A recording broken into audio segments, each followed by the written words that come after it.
Hello everyone, my name is Feed Alligators and welcome to another video. And today we're going to be taking a look at Call of Duty Black Ops Cold War camping. And how I think too the way skill-based matchmaking works in this game, how it's the worst it's ever been, even by Modern Warfare standards. But before we get into that, make sure to subscribe to the channel to see more Call of Duty Black Ops Cold War content.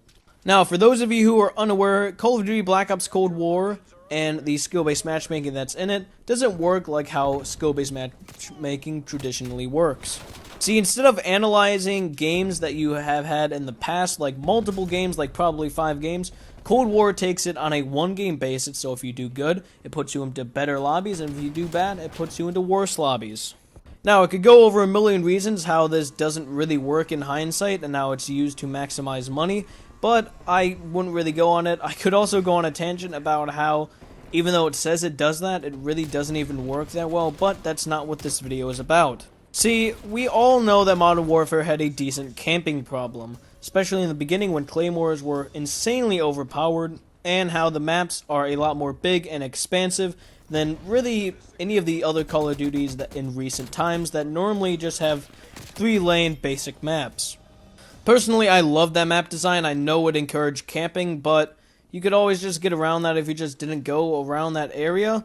And I know a lot of people hated Modern Warfare with the camping in terms of that, but I could deal with it. But it is a lot worse in Black Ops Cold War than what it was in Modern Warfare.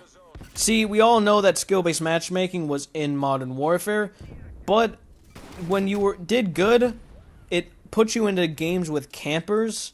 And that was just no fun, because who wants to play in a game that only has campers and then you have to camp or just constantly die to lose or win? But at least with Modern Warfare, most of the games didn't have all campers. It might have been 1 or 2 or actually a decent amount, but you could always get around them because there were more than 3 lanes and there was a lot of verticality. You could jump around stuff, you could slide into doors and stuff like that. Also, doors did encourage camping, but they didn't help like hide if you were rushing up on someone. The difference is Black Ops Cold War has very uninspired maps in terms of layout. They're insanely basic 3-lane maps, which a lot of people in the community do like. I personally like a very good 3-lane map, but when it's being camped by, or not camped by, when there's campers on it, it does not make it fun because you have really nowhere else to go.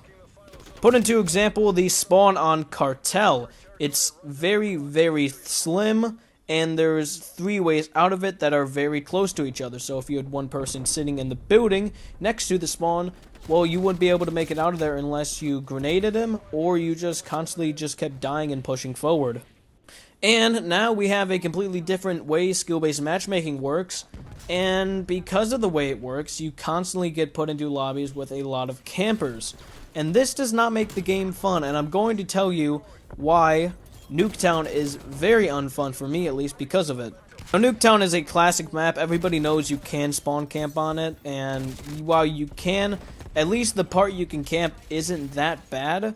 But the problem is spawns just don't really work super well, especially if you're getting beat by a lot, because it just constantly switches which side you're spawning on. So you don't have a lot of teammates around you most of the time, and then you just get picked off either by someone in the middle, sniping behind the buses, or by someone up in the building who's just camping there with a bunch of proximity mines. And believe me, I've played a lot of Nuketowns, but this one for some reason just has the worst camping, and I think that's because of skill-based matchmaking. Whenever you do good in the game, you get put into a game with a lot of campers, and when you do bad in that game, eventually you get put back down to a game that does not have a lot of campers, and you can have fun again. And the worst part is how blatantly overpowered some of the guns are. The MP5 is by far the best gun in the game, and that is not a lie, because it's very quick, it kills very quick as well, and you have very good movement speed like I mentioned with the quickness. And when someone utilizes this quick time to kill to camp in a corner or watch your spawn with the MP5, it doesn't make it really that much fun.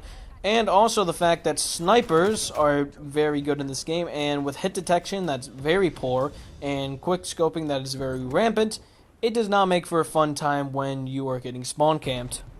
Now, of course, in Modern Warfare, I would use a grenade launcher or a grenade, but of course we can't use that because the grenade launchers and the rocket launchers in this game are complete garbage.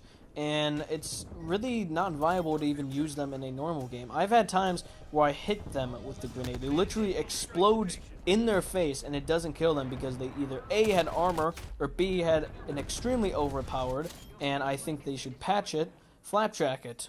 So you can kind of see why I don't really like Nuketown that much, and also just camping in general, and why skill-based matchmaking should really be lessened, and that's why, I made this video. So with that, we will conclude this video. Make sure to like and subscribe and comment anything down below, such as what you thought of the video or future video ideas, and as always, I will see you all next time.